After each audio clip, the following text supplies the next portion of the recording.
এখানে বলবো দেখো তোমার টেরি বেশি না খেয়ে ফেলে।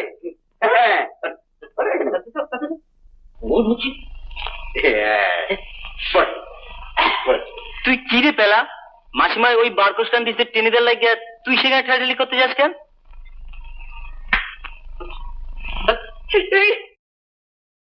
শুরু করো খাই।